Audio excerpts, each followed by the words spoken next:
Good evening to all of you. Hello everyone, welcome to HP achievers. आज की video के ऊपर हम डिस्कस कर रहे हैं जो हमारी वीडियो है हिमाचल प्रदेश पुलिस कांस्टेबल की। जैसा काफ़ी स्टूडेंट्स को मैंने इस बारे में बताया था कि आपका जो ऑफिशियल नोटिफिकेशन जो आप लोग का आया था उसी के अकॉर्डिंग आप लोगों को जो सिलेबस रहेगा उसी तरह से आप लोगों का जो सिलेबस रहेगा वो Himachal Pradesh public service commission Shimla out करेगा। तो जैसा आप लोग जानते हैं कि आज जो आपका 18 नवंबर 2024 है, आज ही की तारीख पे आप लोगों का जो ऑफिशियल सिलेबस है वो आउट हो चुका है। Himachal Pradesh public service commission ने ये आप लोगों को डिफाइन कर दिया है कि आपका जो 90 मार्क्स का पेपर होने वाला है पुलिस कांस्टेबल का रिटर्न का, उसको हम किस तरह से आप लोगों से लेंगे। मतलब उन्होंने मार्क डिस्ट्रीब्यूशन आप लोगों को बता दी है कि रीजनिंग, मैथ और आप लोगों का जो हिंदी है, इंग्लिश है, ठीक है, और आपका जनरल अवेयरनेस जो आपका जीके सेक्शन है उसको हम किस तरह से आप लोगों से क्वेश्चन पूछेंगे।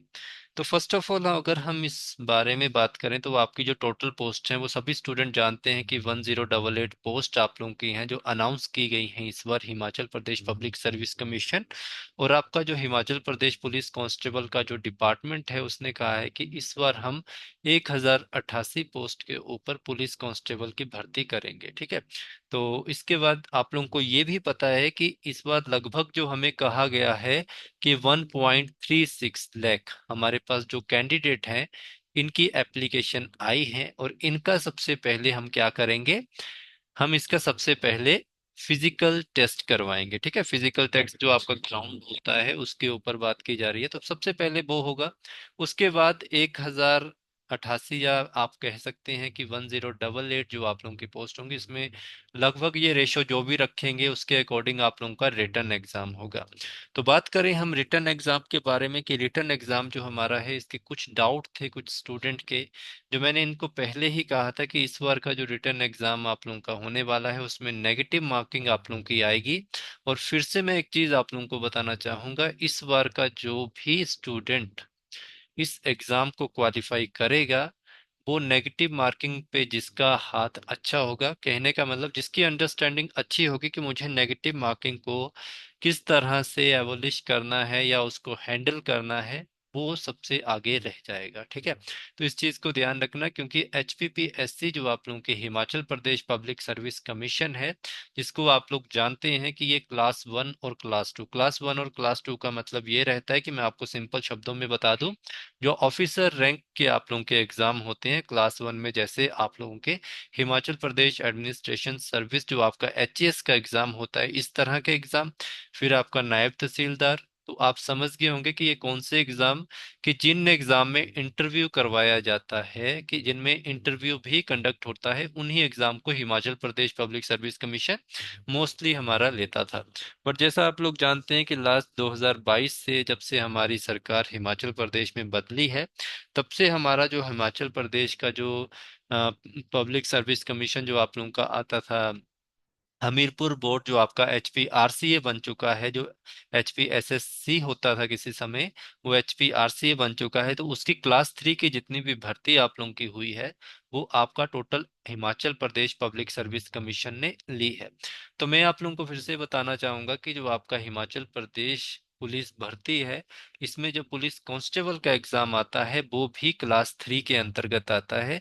और हमेशा एक चीज नोटिस करना, जब भी क्लास 3 की भर्ती आएगी और क्लास 3 का जो पेपर आप लोगों का होगा तो उसमें जो आप लोगों के क्वेश्चन का लेवल होता है थोड़ा सा अच्छे वाला होता है। ऐसा नहीं होता है कि आपको कॉपी पेस्ट वाले क्वेश्चन मिल जाएंगे, आपने पढ़े कहीं से और आप उठा के चले गए और आप वो क्वेश्चन आप लोगों को डायरेक्ट ऐसे आएंगे, कभी ऐसा नहीं होता है। कि Himachal Pradesh public service commission का जो एग्जाम आएगा आप इसकी लाइव एग्जांपल देख सकते हैं कि अभी रिसेंट जो हमारे एग्जाम हुए हैं, जैसे पीजीटी का एग्जाम हुआ था या आप लोगों का जीओए अकाउंट का हुआ था या ऑडिटर का एग्जाम हुआ है, नहीं तो आप में से मोस्टली स्टूडेंट ने एक और एग्जाम दिया होगा जो हिमाचल प्रदेश कंडक्टर का था ना। कंडक्टर के जो एग्जाम आप लोगों ने देखे होंगे उसका लेवल देखना और आपने जो हमीरपुर बोर्ड का लेवल था उसमें काफी डिफरेंस रहता है। तो मैं इसमें आप लोगों को सिंपल एक एडवाइस अगर आप लोग मेरी मान लेंगे, जो भी इस बार हिमाचल प्रदेश पुलिस कांस्टेबल का रिटर्न एग्जाम जो भी स्टूडेंट देने वाला है, या इन फ्यूचर आप कभी भी Himachal Pradesh public service commission के अंडर कोई एग्जाम देने वाले हैं, तो अपने सबसे पहले बेसिक कॉन्सेप्ट क्लियर करना, जो भी टॉपिक आप लोगों को यहाँ पे बताए होंगे। ये मत सोचना कि आप लोग यहाँ पे कुछ ट्रिक्स लेके चले जाएंगे और ट्रिक से हम अपना पूरा का पूरा पेपर क्लियर कर लेंगे। ट्रिक्स भी कहीं ना कहीं आपको हेल्प करेंगी, बट सबसे ज्यादा जो आप लोगों को हेल्प की जाएगी वो आप लोगों की जो बेसिक कॉन्सेप्ट या बेसिक अंडरस्टैंडिंग जो भी आपके टॉपिक के रिगार्डिंग होगी, वही आप लोगों को सबसे आगे लेके जाएगी। तो सबसे पहले वही स्टूडेंट जो इसकी तैयारी कर रहे हैं, मैं आप लोगों को फिर से कहना चाहूंगा कि आप डायरेक्ट एमसीक्यूज मत लगाना जब तक आप लोगों का कॉन्सेप्ट क्लियर टॉपिक का नहीं होगा। अपना कॉन्सेप्ट क्लियर करना, उसके बाद उस टॉपिक के एमसीक्यूज लगाना आपको इस पेपर में बहुत हेल्प होगी। क्योंकि जैसा आप लोग जानते हैं कि Himachal Pradesh public service commission की जो मेरिट होती है, मोस्टली ये 60% तक की जाती है। इससे ऊपर, मतलब ज्यादा बता रहा हूँ, इससे ऊपर नहीं जाती है, ठीक है। बट आपका जो पेपर है इसमें मैथ और रीजनिंग भी आती है, तो मैथ और रीजनिंग आने के कारण आपकी थोड़ी मेरिट बढ़ भी सकती है, कम भी हो सकती है, ठीक है। इसके क्या रीजन होते हैं? इसमें ये रीजन होते हैं, जैसा आप लोग जानते हैं कि हिमाचल प्रदेश या कोई भी एग्जाम जिसमें फिजिकल एग्जाम होता है, उसमें कई बार ऐसे स्टूडेंट जिनको किसी भी चीज के ऊपर या पढ़ने में थोड़े से जो इंटेलिजेंट होते हैं, उनका कई बार क्या नहीं होता, उनका कई बार फिजिकल नहीं हो पाता है, ठीक है। तो कई बार कुछ एक ऐसे स्टूडेंट होते हैं जिनका फिजिकल हमारा स्ट्रोंग होगा, बट उनका जो रिटर्न एग्जाम होगा उसको उसमें ज्यादा डर लगता है, ठीक है। तो इस तरह चलता है, 50-50 का खेल होता है। कईयों का फिजिकल अच्छा होता है, कईयों का रिटर्न एग्जाम अच्छा होता है, तो ये थोड़ा कॉन्सेप्ट में प्रॉब्लम क्रिएट हो जाती है। तो मुझे नहीं लगता इसकी मेरिट ज्यादा हाई जाएगी। मेरिट अगर नेगेटिव मार्किंग में है तो 50 to 60 के बीच में या 50 to 55 के बीच में रहती है। तो 50 to 55 भी उसी स्टूडेंट के बन पाते हैं जिसको नेगेटिव मार्किंग के साथ अच्छा से पता हो कि नेगेटिव मार्किंग को कैसे अटेंड किया जाता है। तो इसी कारण कह रहा हूँ, अपने कॉन्सेप्ट हमेशा क्लियर करना है अगर एचपीपीएससी का एग्जाम देने जा रहे हो। उसके बाद आप लोगों ने जब भी कोई भी एग्जाम या कोई भी क्वेश्चन आप लोग लगाते हो, तो उस क्वेश्चन को समझना कि हमारा क्वेश्चन क्यों गलत हुआ है, ठीक है। या वो क्वेश्चन जो भी आप लोगों का है, उस क्वेश्चन का से रिलेटेड कोई और क्वेश्चन कैसे बन सकता है, ओके। तो ये चीज थोड़ी सी ध्यान रखना। अभी हम जो बात करेंगे वो हमारा रहेगा, ठीक है। नेगेटिव मार्किंग का कॉन्सेप्ट क्लियर हुआ। अभी हम जो बात करेंगे वो हमारी जो बात रहेगी वो रहेगी कि हमारा जो सिलेबस है, जो Himachal Pradesh public service commission ने हमें जो सिलेबस दिया है वो क्या है, ठीक है। ये सामने आप लोगों के सिलेबस है, जो कि आप लोगों का male and female constable class 3, ठीक है। इसी की बात कर रहा था कि मैं क्लास 3 क्या होता है, क्लास 3 आप लोगों के सामने आ गया। तो ये क्लास 3 की पोस्ट आप लोगों की होती है, जो 2 घंटे का आपका एग्जाम होगा। 2 घंटे का एग्जाम का मतलब हुआ कि आपको 120 मिनट मिलेंगे, और 120 मिनट में आपको 90 क्वेश्चन करने हैं। लगभग आपको 1.50 1.10 मिनट एक क्वेश्चन करने को लगाना है। तो ये नॉर्मल होता है, इसमें कुछ नहीं है। तो इसमें सिलेबस आप लोग देख सकते हैं कि इंग्लिश का सिलेबस आपका क्या रहेगा। टेंस जो आप लोगों के होंगे, बिल्कुल ध्यान से समझना टेंस क्या होते हैं, उस कॉन्सेप्ट को बिल्कुल समझना आप लोगों ने, ठीक है। डायरेक्ट एंड इनडायरेक्ट स्पीच क्या होती है, चेंज ऑफ वॉइस क्या होते हैं, कोरेक्शन ऑफ सेंटेंस क्या होता है, फिर आपके जो आर्टिकल्स होते हैं, डिटर्मिनेंट्स होते हैं, parts of speech, noun pronoun, ये सारी चीजें आप लोगों ने ध्यान रखनी है, ठीक है। तो यहाँ से अगर आप लोग टॉपिक का काउंट भी करोगे तो 10 ही टॉपिक बनेंगे, हर टॉपिक से आप लोगों को दो दो क्वेश्चन मिल जाएंगे। तो फिर अगर आप लोगों को ये समझ नहीं आता कि हम इंग्लिश कहाँ से पढ़ें या कहाँ से देखें, ठीक है, पढ़ने की तो बात अलग है कि पढ़ लेंगे आप कहीं ना कहीं से। बड़ी बात ये होती है कि हमें कैसे पता चलेगा कि इंग्लिश के क्वेश्चन इस तरह से आते हैं।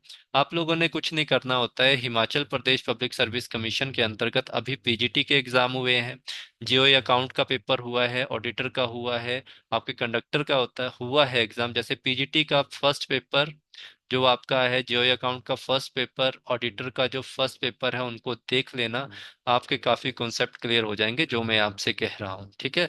एमसीक्यूज लगाने होंगे, इसके लगा लेना। जरूरी नहीं है कि यूट्यूब के ऊपर ही आप लोगों ने वीडियोस देख के क्वेश्चन सॉल्व करने हैं।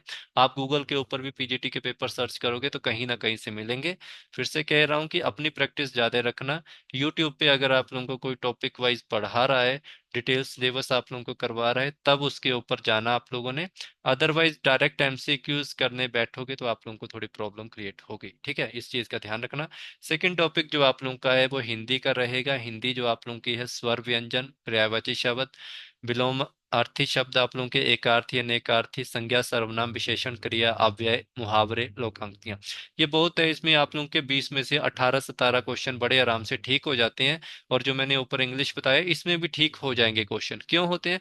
अगर आपका कॉन्सेप्ट क्लियर होगा तो आप लोगों को कोई भी क्वेश्चन करने में दिक्कत नहीं होगी। इस चीज को थोड़ा ध्यान रखना। इसके बाद अगर हम बात करें तो इन्होंने मैथमेटिक का जो सिलेबस दिया है, मैंने फिर से कहा था आप लोगों को, जो भी स्टूडेंट जिन्होंने पूछा था, मैंने आपसे कहा था कि इसमें जो आपका सिलेबस आता है मोस्टली एसएससी वाला पूछते हैं। कई स्टूडेंट होते हैं जो बैंकिंग की तैयारी कर रहे हैं तो सोचते हैं वैसा क्वेश्चन आएंगे, वैसे नहीं आते हैं। रैशनल नंबर आप लोगों के होंगे, फ्रैक्शन डेसिमल के क्वेश्चन आएंगे, मेंसुरेशन, मेंसुरेशन में ही आपका ट्रायंगल और प्रोबेबिलिटी के क्वेश्चन आ जाते हैं, तो मेंसुरेशन का टॉपिक करोगे तो ये वाला आपका इसमें ही हो जाता है। सरफेस एरिया भी इसी में आ जाता है। प्रॉफिट लॉस स्टैटिक्स, स्टैटिस्टिक भी जो आपका है जो मेंसुरेशंस में हो जाता है। इसमें मीन मीडियन मोड निकालना होता है। इजी टॉपिक होता है, कोई ज्यादा टफ इसमें नहीं होगा। ठीक है, ये थोड़ा सा आप लोगों ने ध्यान रखना है। इसके अलावा मैं आप लोगों को फिर से कुछ चीजें बता देता हूँ। आप लोगों ने क्या करना है, जैसे एवरेज का टॉपिक होता है इसको थोड़ा सा कर लेना। टाइम एंड वर्क का टॉपिक होता है इसको भी थोड़ा सा कर लेना। ठीक है, सिलेबस में नहीं बताया है बट इनके बेसिक कॉन्सेप्ट थोड़े आप लोगों ने कर लेना। इसमें क्वेश्चन भी आप लोगों को बन सकते हैं, हो सकता है यहाँ से क्वेश्चन आप लोगों को बन जाए। ठीक है, ये थोड़ा ध्यान रखना। आप सोच रहे होंगे कि मैं एक्स्ट्रा बता रहा हूँ बट मैं कुछ चीज सोच समझ के बता रहा हूँ। ये दो टॉपिक आप साथ में कर लेना, ठीक है, जो बताए हैं। रीजनिंग है, बिल्कुल बेसिक से क्वेश्चन है। विजुअल मेमोरी का क्वेश्चन आप लोगों को आएगा। क्लॉक एंड कैलेंडर का एक क्वेश्चन, दो क्वेश्चन इसमें से आएंगे। नंबर सीरीज वही होती है जिसमें ऐसे लिखा था 2, 4, 6, 8, आगे क्या आएगा। ठीक है, मिसिंग नंबर जो आपके होते हैं। नंबर रैंकिंग आप लोगों की होती है कि एक लाइन में इतने बच्चे बैठे हैं, बताओ उसका इस रैंक से इतना रैंक कौन सा होगा।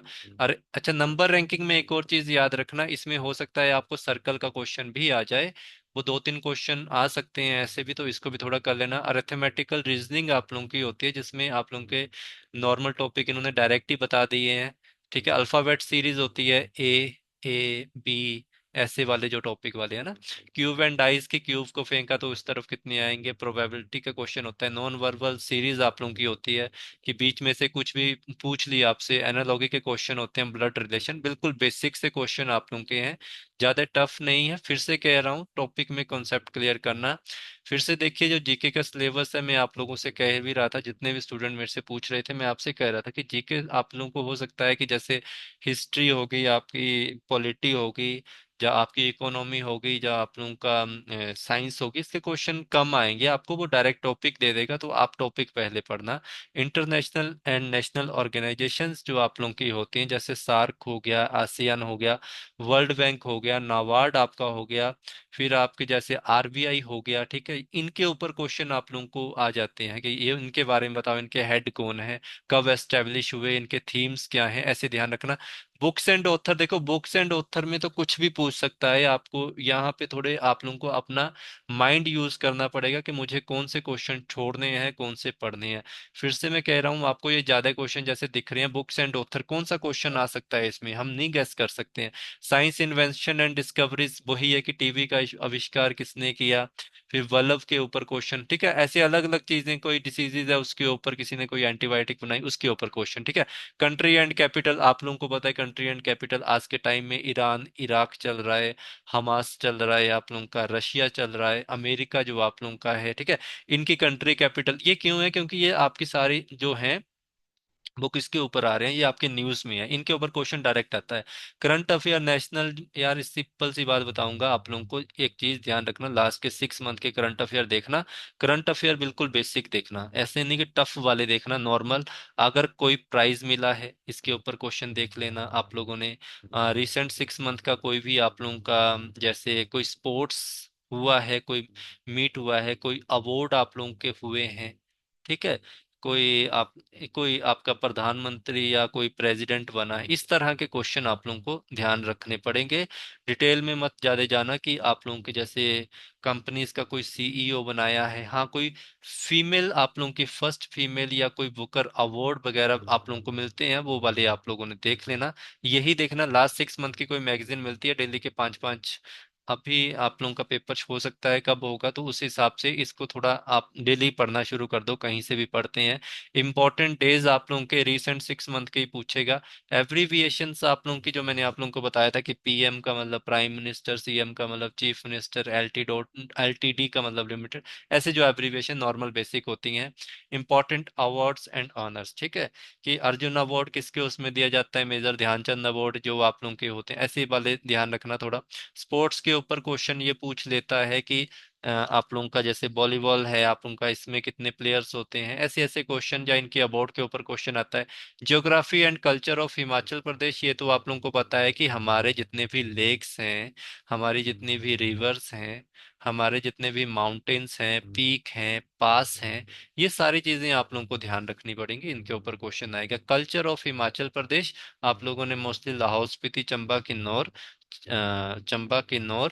फिर आप लोगों का सिरमौर हो गया, ठीक है, आपका बिलासपुर हो गया, इसके कल्चर के ऊपर थोड़ा सा पढ़ लेना। वैसे क्वेश्चन आएंगे, आप लोग कर लेंगे बड़े आराम से।